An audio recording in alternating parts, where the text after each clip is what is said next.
Galloway says, in my training for the Munich Olympics the following year, I tried Kenny's plan with less overall mileage, but with a 30 miler every 2 weeks. The result, I tied for third at the US trials in a much tougher competition than the year before. And I've never hit the wall again in the 60 marathons I've run since. So today we're going to be talking about pushing the wall back. So how many of us have run a marathon or 50K or even half marathon and hit the wall, right? It's a concept that runners don't get until you hit distances like that, because you can get fatigued in a race, but hitting the wall is specifically when you shift metabolism from carbohydrate to fat and you have to slow down. So in the 60s, there was a really cool runner. His name is Kenny Moore. You might remember him even from, if you watch the Prefontaine movies, if you watch Without Limits, when the coach and the two runners come to Prefontaine's house when he's in high school to recruit him. And one of those runners was Kenny Moore. He says, Kenny Moore is 16th in the marathon in Mexico City. 14th, actually, it was. So this guy, he was teammates with Prefontaine. He was teammates with Frank Shorter. And in fact, Frank Shorter, the great marathoner, who was undefeated for some huge chunk of time, 10 years or so, an Olympic gold medalist at 72 marathon, his last defeat going into his unbroken streak was to Kenny Moore. So this guy was really good.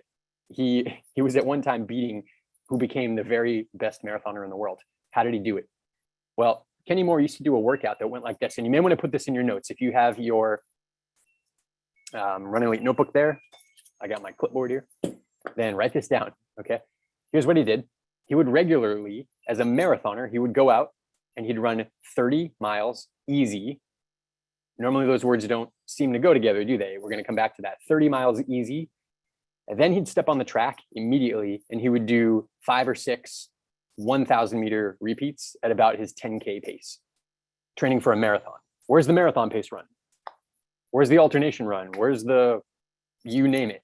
Where's the traditional track interval? So he did some of that too, but 30-mile easy run followed by speed work.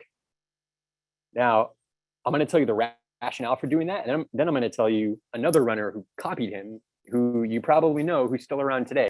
So the reason he would do that is because in the marathon, you hit the wall because you run out of sugar and you switch to fat metabolism. What if you could train your body to burn a higher percentage of fat earlier in the race and therefore spare your glycogen, and it'll last longer, maybe 22 miles, maybe 26 miles.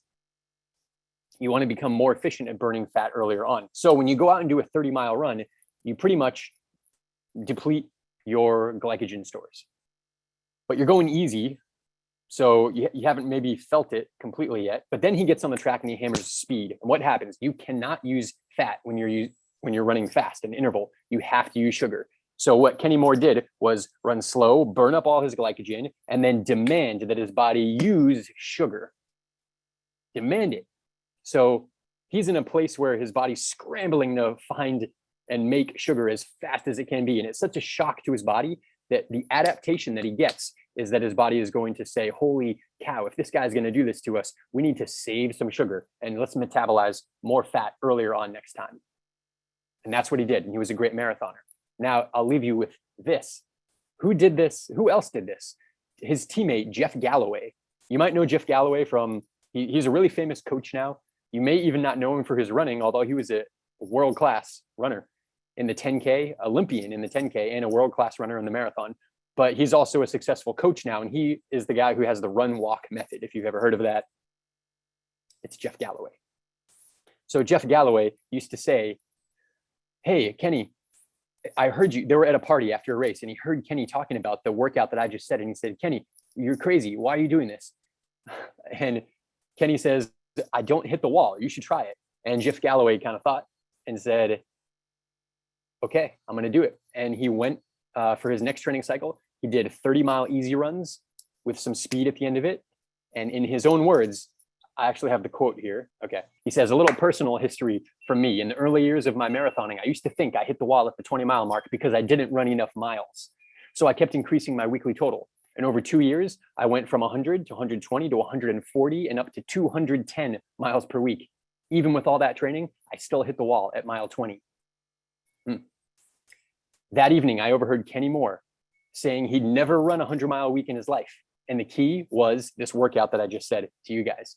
So Galloway says, in my training for the Munich Olympics the following year, I tried Kenny's plan with less overall mileage, but with a 30 miler every 2 weeks. The result, I tied for third at the US trials in a much tougher competition than the year before.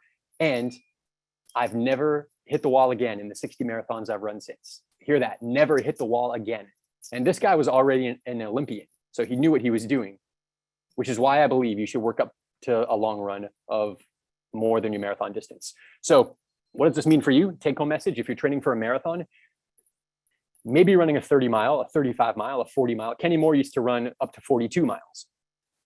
Maybe getting up there doesn't seem reasonable, but I want you to question that belief, because is running a marathon reasonable? It seems like it kind of is, because so many other people do it and it's well within the range of what the human body is capable of. So we think, but there's a lot of runners who run 100 miles or 200 miles. I've got a good buddy at this moment, as we speak, running a 200 miler in Washington right now. This race right here, this was a 12-hour race. I did 60 miles. You can run more. Should you run more? If you run it very slowly, your injury risk will not go up. Your impact actually goes down. So I encourage you that if you're going for the best marathon time that you can, that you consider getting your long runs much longer and do them at a more conservative pace. And maybe do them on a softer surface if you need. But it's going to do a couple of things for you, including push the wall back. Now, the only prerequisite is you might not want to do a 30-mile training run if your total weekly mileage is 35 miles. A 30-mile run, you're only running one day, and then maybe 5 miles one other day. So before you can do that kind of run, and this is your take-home point here, this is the triphasic model. Before you can do a run like that, and I would put a run like that in the specific phase of training, possibly at the end of support. You can see how it's pretty darn specific for the marathon. It would go there. So what comes before that? You have to be able to run 20 miles and not have it be a big deal, or even a marathon and not have it be a big deal. And in order to do that, you have to, base training, get your mileage relatively high.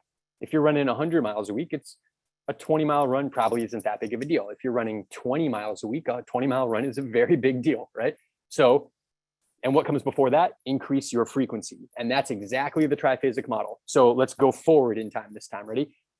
Someone who's not running or running very little, who wanted to run a kick-ass marathon, you might get your frequency up first so that you can unlock your base training, where your mileage is high enough to where you can do 20-mile runs and it's not that big of a deal. Once you do those a long enough time, you can step it up and do 30-mile easy runs. You see that? No more wall. And that's the step 2, 3 steps in order to get to the specific phase of your training. So without further ado, let's jump into the Q&A. I hope you got something from listening to Jeff Galloway and Kenny Moore's marathon training. Hey, if you like that video, give it a thumbs up and subscribe. And the best way to give back is to take the link for this video and send it to just one of your friends. It really helps us grow. We appreciate it. Thank you. We'll see you on the next video.